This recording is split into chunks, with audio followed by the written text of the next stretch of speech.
Let's do it. Let's do it. Broadcasting from around the world, you're listening to The First 100, a podcast on how founders acquired their first 100 paying customers. Here's your host, Hadi Radwan.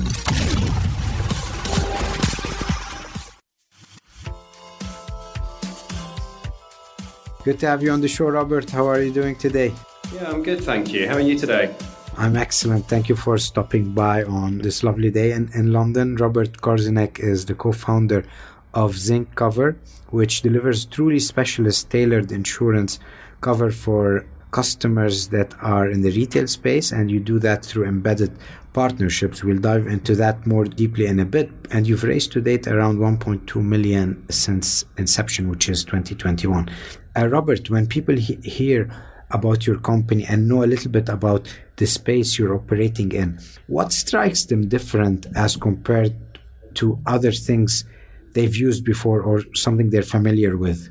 Yeah, sure. So our typical customer is someone who enjoys purchasing and owning higher value possessions that have quite a high level of brand affinity, jewelry, watches, designer handbags, those sorts of product categories. And the process of purchasing those items is quite intentional. They've made a real decision around their choice of brand and their choice of retailer. And then they have to think about insurance.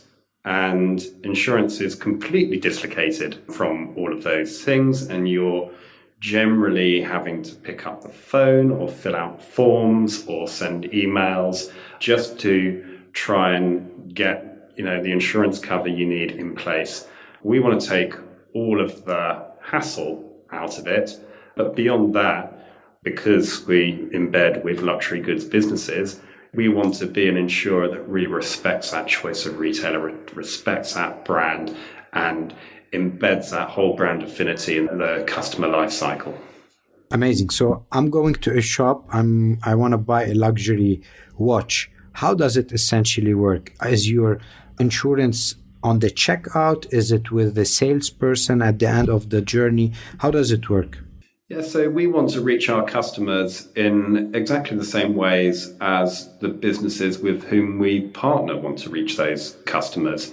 We strongly believe that insurance ought to keep pace with modern consumer behavior. And generally, retail businesses tend to be better at moving with that than insurance businesses do. So we unashamedly copy what our partner retailers do. So it might be that you're buying something online, in which case you'd see Zing embedded at the product review page, and you can simply add it to your checkout basket along with the item you're purchasing. If you're a repeat customer of ours, then we will recognize you as such and make sure it's added to your existing Zing account. But equally, if you're choosing to make a purchase in store with one of our partner retailers, there will be a Zing tablet available for you to get instant cover before you leave the store.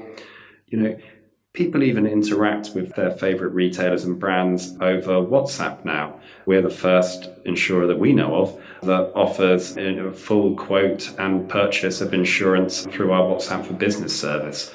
We aim to be flexible for our customers in exactly the same way as retailers are flexible for them. Amazing. So if we look at your business model, you're a B2B2C. Essentially, you're partnering with a shop, and then that shop reaches the end consumer.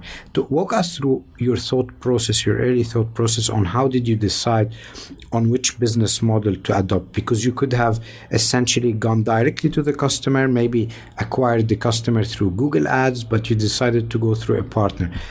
Which has some disadvantage, which is a longer sales cycle. But talk us through how you thought about it. How did you validate that idea before you adopted the model? Yeah, it definitely has a longer sales cycle, but it's really fundamental to a lot of things that we do and we aim to deliver for our customers. So if we take a step back and look at the sort of big picture of who our customers are, a typical Zing customer, we actually call them members, would be someone who's sort of what would in financial services terms be called mass affluent. So not quite high net worth, but they've probably got £75,000 to maybe a few million of liquid assets. They just fall between the cracks of the existing insurance industry because they have expectations and value of items that are generally outside the service delivery and the appetite of mass market insurers and the insurance aggregators that we all know from television adverts. But nor do they really fit the insurance industry's conventional notion of what a high net worth customer is. And even if they did, they probably don't like the sort of the phone calls and the forms and all of that are associated with accessing a high net worth insurer. And so it's this huge market that insurers are failing to reach and service properly, which sort of begs the question of why? Why is it left to businesses like Zing to take on this market? Two big reasons are that insurers lack the data to properly understand those customers. Your average mass market household insurer is judging customers based on their postcode. And it doesn't really work so well when you're dealing with higher value customers. The other reason is that if we were to, as you suggest, the sort of easy route in a way, direct market to our customers, you've got really high customer acquisition costs associated with reaching these customers. Because if you think about it, we're competing with pension providers, wealth and asset managers, and indeed luxury goods businesses trying to sell products to these types of customers. Now, all of those businesses carry much bigger margins than we could justifiably carry in the type of insurance products that we sell. So partnering with the luxury goods businesses that we do, it gives us access to much better data sets around our customers. We can build up a qualitative picture around their product need and their risk profile based on the retailers, the products, the brands that they associate with. It's also enabling us to achieve efficiencies of customer acquisition costs by reaching the customers of those businesses so that we can deliver our products that represent good value for customers without the sort of egregious marketing costs that come with a direct-to-consumer approach. So it's really key for us, both in terms of understanding our customers better and reaching them in a way that achieves good value for them. Amazing. Take us back to the early days of Zingcover where you were trying to get the first partners. How did you approach them? Yeah, so I'd say, first of all, we're fortunate in that within the founding team, we've got good experience over decades with luxury goods sector as well as insurance and technology. So that always helps to inform your product creation and achieving that early product fit. But you're right, in going back to a year ago, we were an unknown brand and an unknown entrant into a market that, let's face it, doesn't see many new market entrants. So there's always a little element of distrust of who is this new insurer that's seemingly sort of come out of nowhere. So you're also right in what you said earlier about, by being B2B2C, we're prolonging that sales cycle. Because our first challenge was, how do we get luxury goods businesses to want to trust us as a brand and allow us to reach their customers?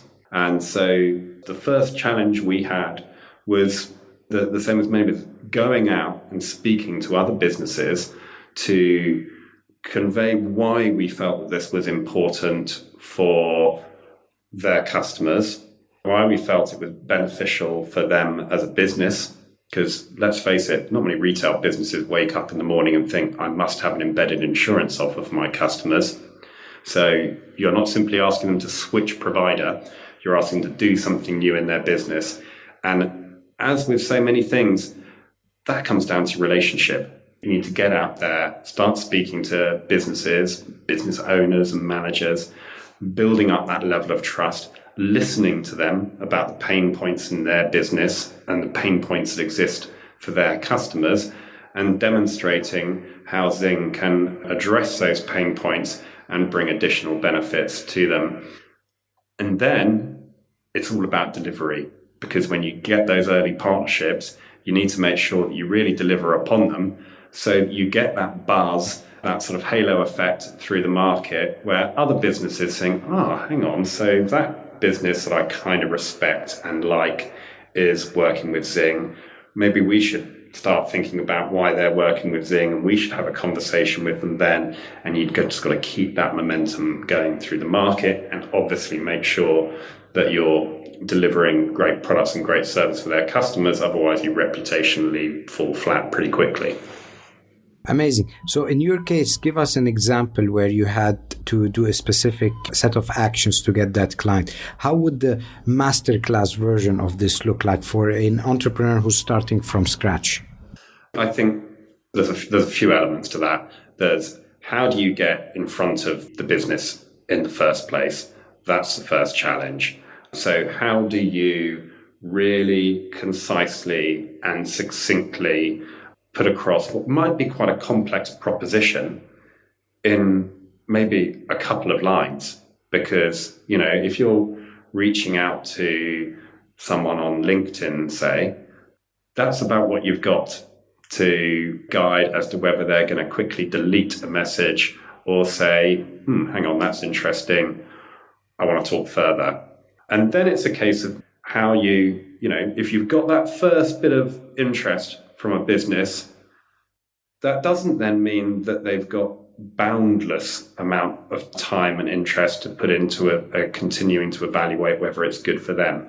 So you can't then just go and move right, and here's all the complexity and all the detail about what we're going to do. It has to be layered up in, I think at least, in a way that can demonstrate the potential for their business and their customers without overloading with the detail of it. Because insurance isn't simple. It would be a lot simpler if we were a sort of straightforward SaaS plugin for their business that was going to deliver one clear, defined benefit, and we could put a nice percentage on the benefit that would deliver for their business. Ours doesn't work like that. So it's how to deliver what in some ways is quite a complex business proposition in quite simple, bite-sized form, until, of course, you've then got to that point where you can properly engage in a meaningful way and have a proper discussion with them. What has been the hardest thing building a B2B2C insurtech for you? Oh, I'd struggle to work out what the hardest thing about it was. As you know, insurance and regulated financial services are difficult in and of themselves.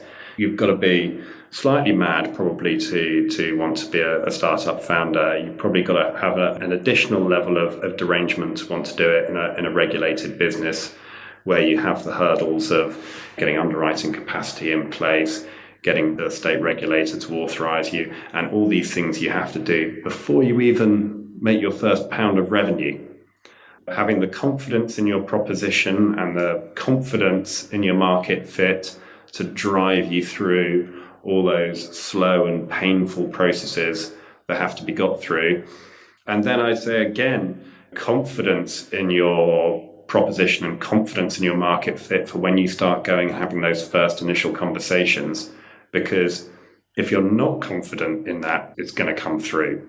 As a new market entrant, I think you look a lot less appealing if you don't resonate confidence in what you're doing.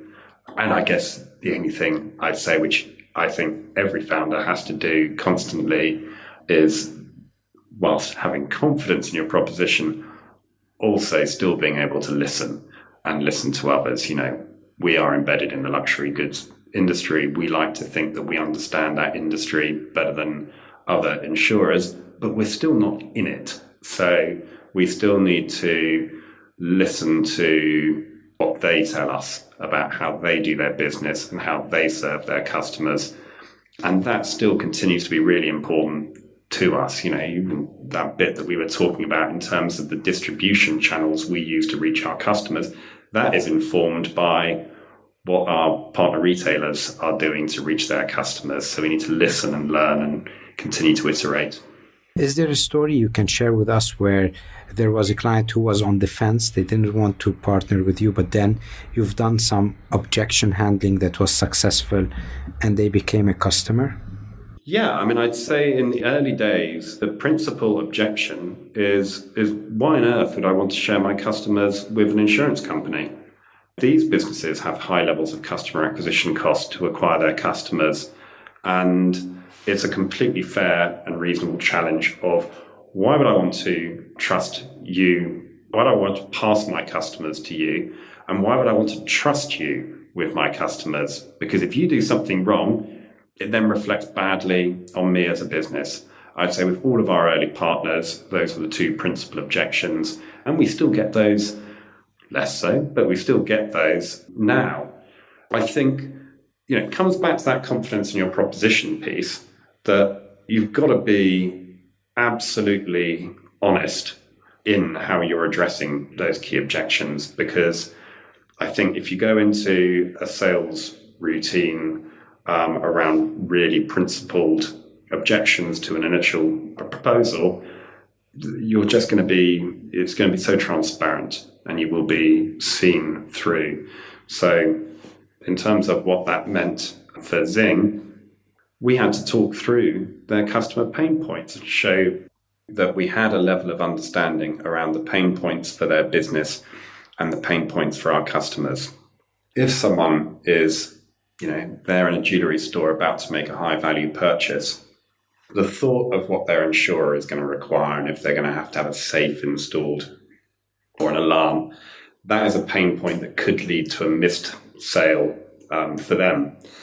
If the customer's in a jewelry store about to make a high value purchase, we want to remove as much of that purchase friction as possible.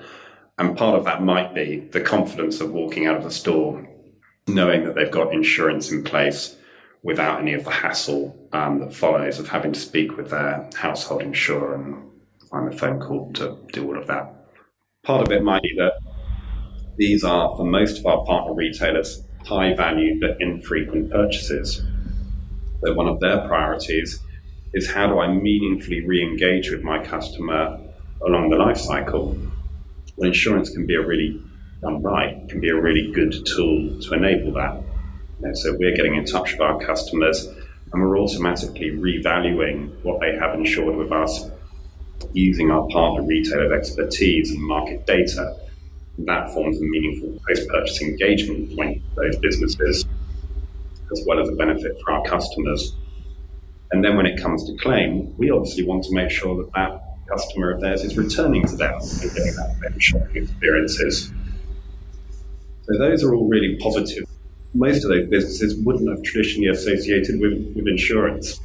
As for the trust point, because we only work with luxury goods businesses and we don't take customers through any other channel, that sets a high reputational bar for us.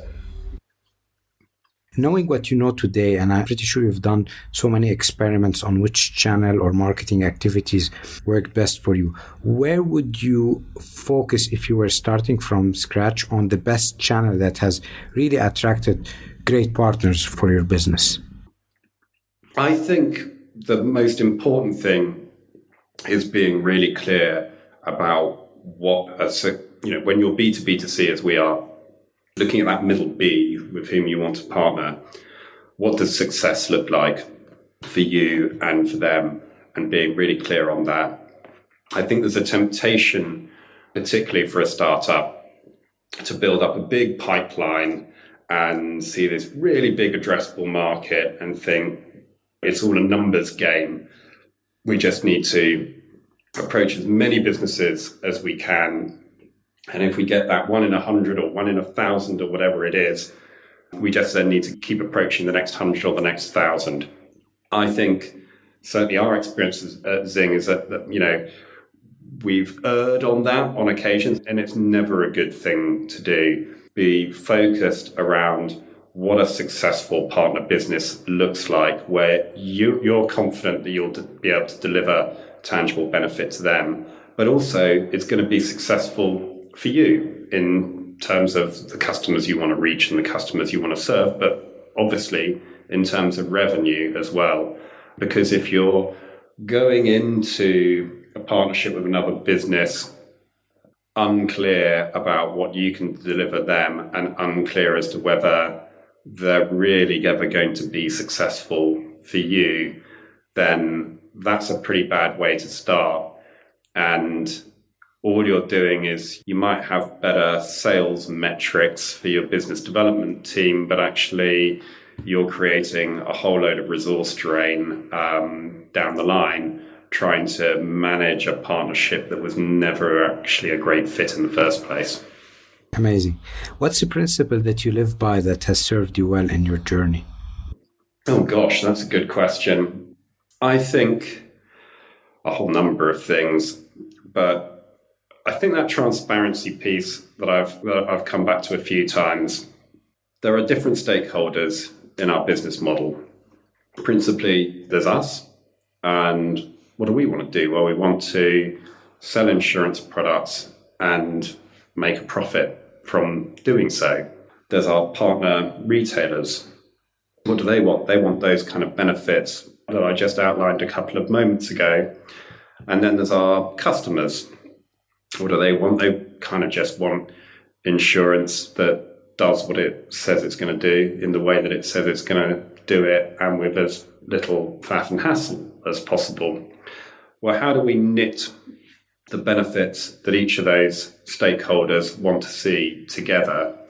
And the way I see it is that whilst we might talk differently to different audiences, if we're ever having to disguise or paper over something that we do with a partner retailer that we might not want a customer to know about, or something that we do with a customer that we might not want a partner retailer, therein lies the road to disaster.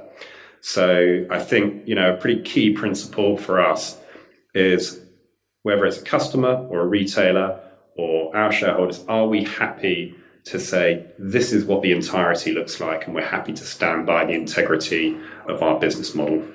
Amazing. Thank you for sharing this principle.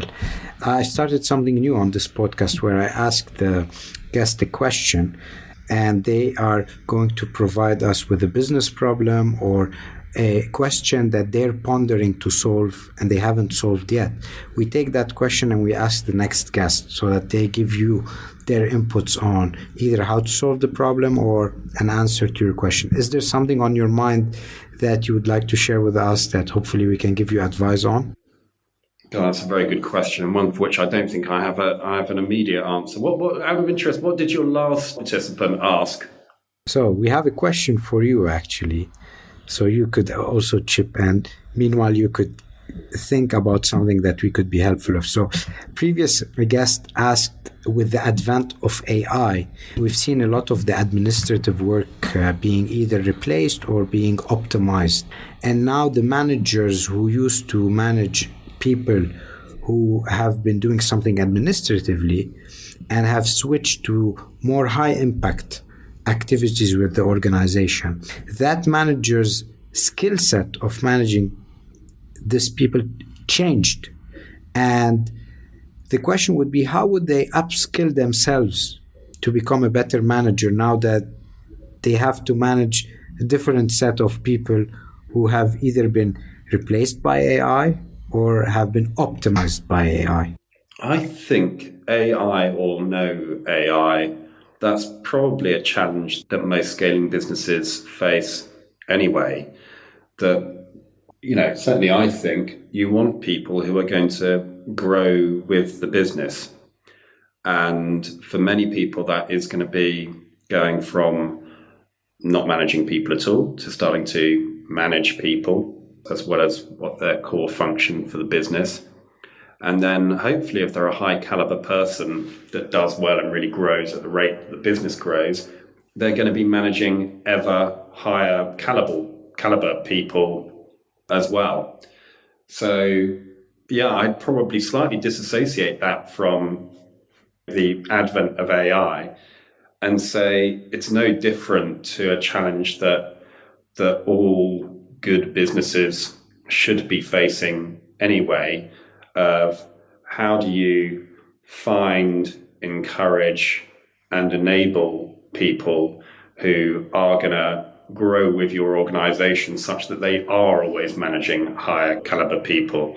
I always think a reasonably good mantra to work on in a business is always try and hire people better than yourself, and then everyone feels suitably challenged and you're constantly upskilling your organization. Thank you for sharing this. So what's your question? Because we'd like to keep the next guest also active on this? Could be any simple question as, hey, I want to do a cold outreach to a client. How do I do it? Well, oddly enough, your last question got me thinking, and I tend not to go down the AI route, but I think there is a tendency in all businesses to look for better data sources and to use data better, to develop algorithms around what you're doing that test your assumptions and make your business decisions better. And that's all great. Where does the limitation sit, where you still think this is fundamentally a human and behavioral process, and where I still want to have human beings in our business? I'll give an example in our business. Fraud mitigation is a really important thing for any insurer. And we've got some great data sets, and we are regularly approached by businesses that say, hey, we can take your data, we can build a really smart algorithm around it, and it's going to lead to tangible benefits in terms of fraud mitigation. And I'm a bit skeptical as to whether that's the case, because I think we're doing great things with data in terms of risk profiling and pricing of our products and all of that. But it gets to a certain point, and I think for an insurance business, it's often at the point of claim, where actually there isn't a real substitute for a human being being involved in that chain yet. But I'm very happy to be challenged by those who think it otherwise. Amazing. Thank you for sharing this. We'll put that in the notes and see what the next guest has. One last question, Robert. What's next for Zingcover?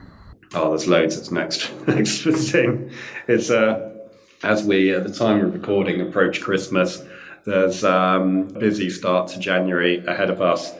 We've got some exciting new partnerships we're just about to announce that will see us further scaling in the UK, but also making our first move outside of the UK and going initially out into some EU territories. So territorial expansion is probably first on the agenda for us next year. Excellent. Thank you for joining the podcast. Robert, 2 more questions. Where can people reach you, and are you hiring? On the second one, yes, we are hiring. And we are always looking for good, talented people, regardless of their background, with an appetite to come and join us and have impact upon the business. In terms of where potential customers can reach us, we are predominantly in the jewellery and watch market at the moment. We only accept customers who are customers of one of our partner retailers.